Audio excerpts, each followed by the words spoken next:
Hello YouTube, welcome to Cars, Grilling and Technology. This is Will, and I can't believe I am saying this, but I am doing the 1-year ownership review of my 2016 Range Rover L405 HSE. I've had this for a year. You know, if you saw the other video, you know, I needed something bigger, so I traded in my toy, my Corvette, and bought this instead.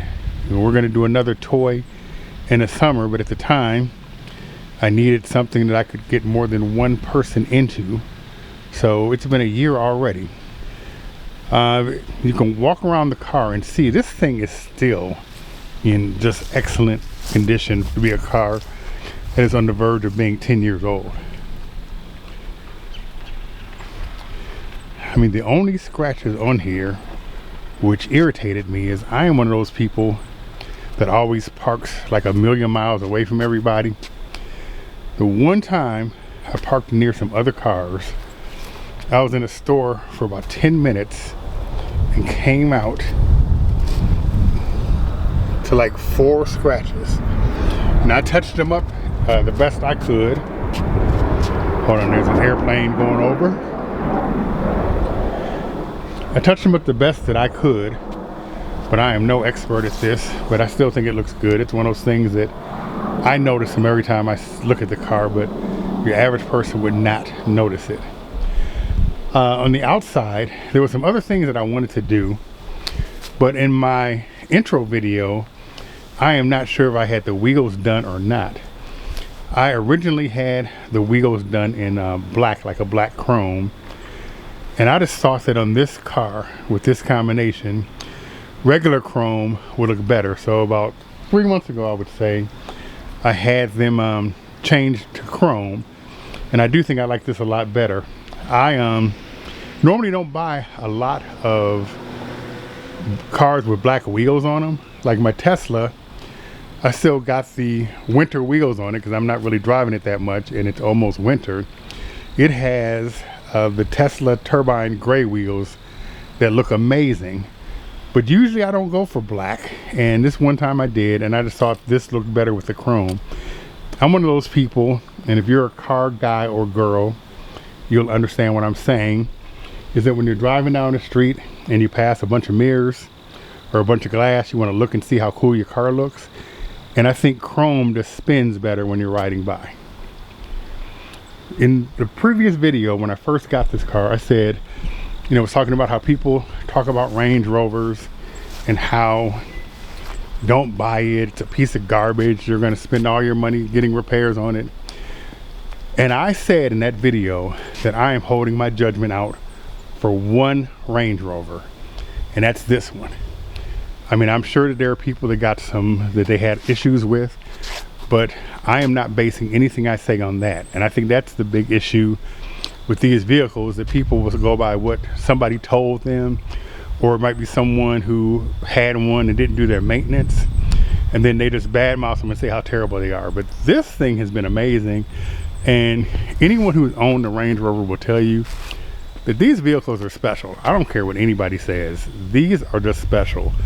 Just regular driving, then if you get caught in a snowstorm, you don't panic at all, because this thing can handle everything that you throw at it. I was in a snowstorm and was trying to get it to slide, and it just wouldn't. Of course, you know, that's not the safest or smartest thing to do, but this thing has just been amazing. Let me show you guys the interior real quick, and then we'll talk about some of the other things. Now, it's been a year, and it hasn't been perfect, but the few little things that are wrong with it aren't deal breakers, and they're not even things that irritate me enough that I would spend money to get them fixed. So stay tuned. So I'm back looking at the inside of the car. Like I said, this thing looks brand new. It is a 2016. Right now I am at about 97,000 miles on it. It had 86,000 on it when I got it. So we've done like a little bit more than 10,000 miles. But I mean, everything in this car still looks incredible. You know, no tears, no rips or anything in the seats. Everything is just really comfortable. Now, the things that I said that aren't perfect with it, like I said, it's nothing major, no deal breakers, but the side view mirror, my wife is a foot shorter than me.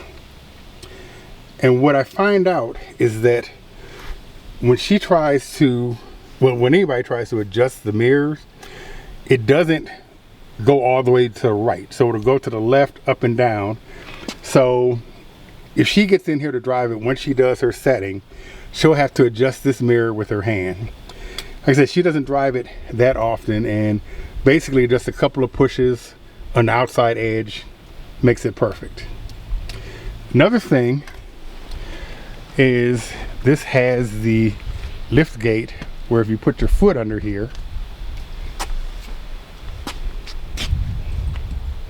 it opens, and it's just really hard to see exactly where you have to put your foot. I don't even know if it'll work with this door open. Let me close this door.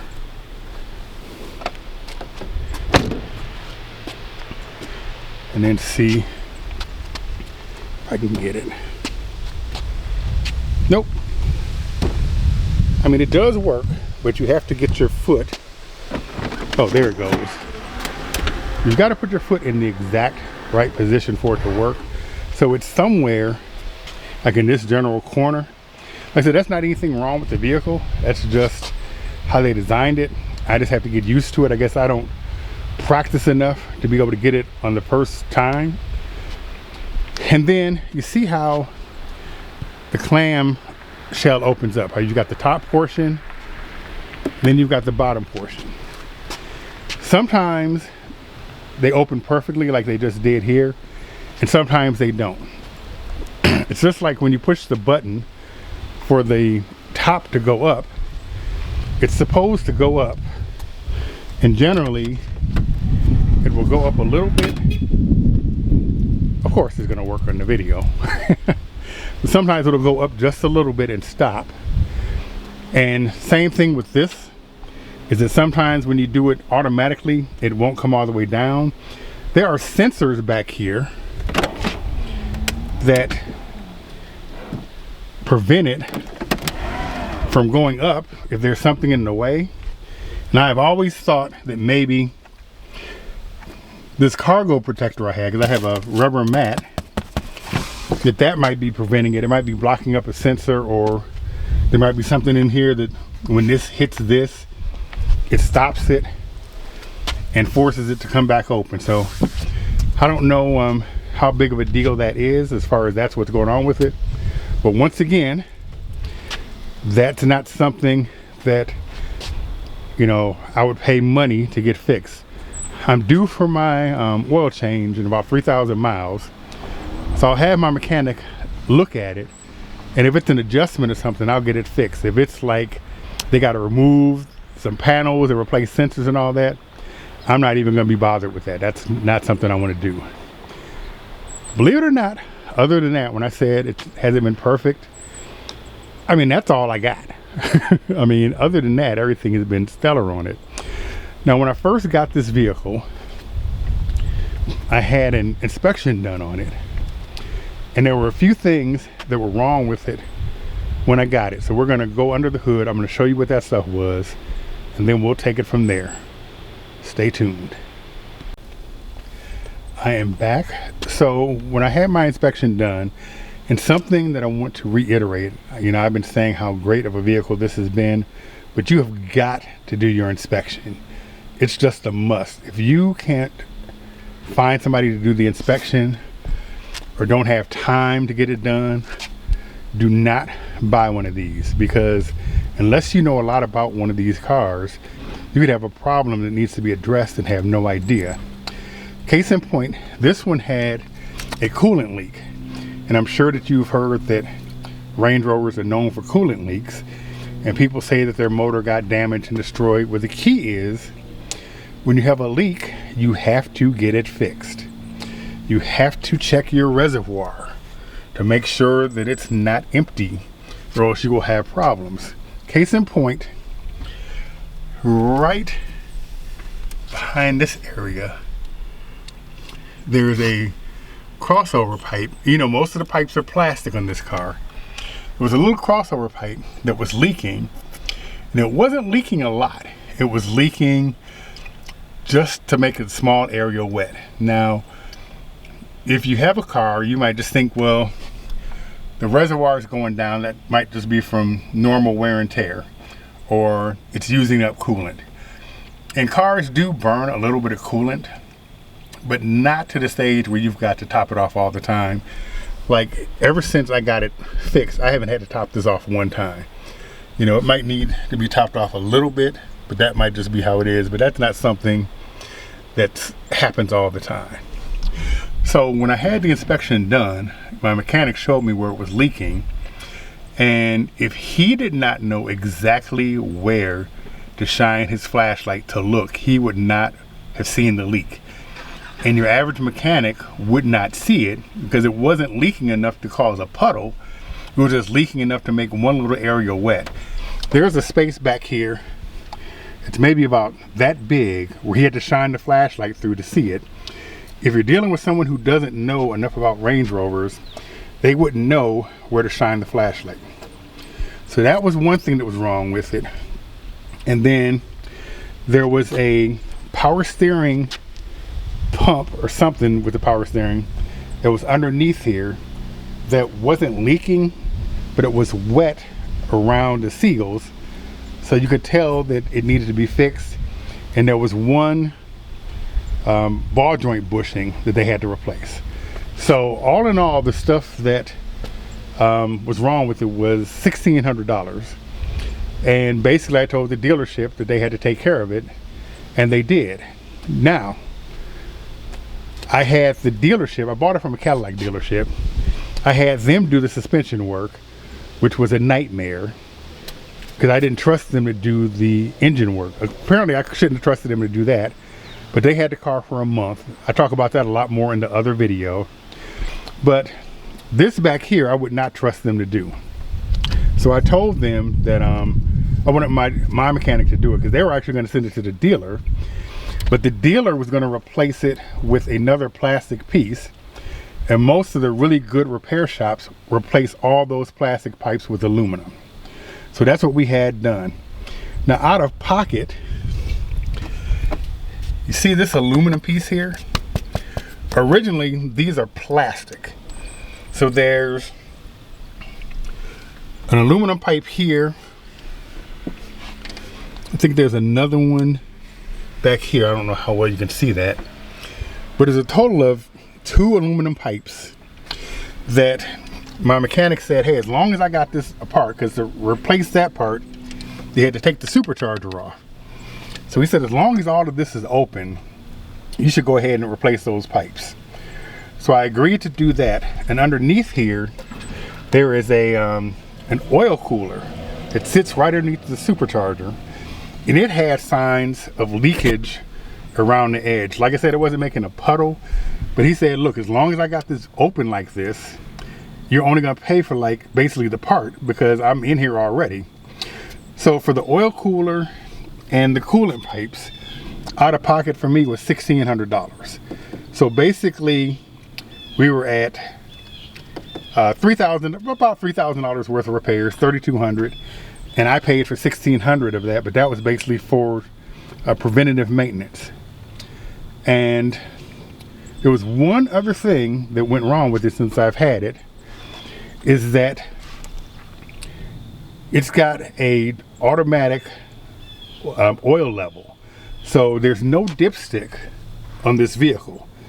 So it's electronically tells you how much oil is in here.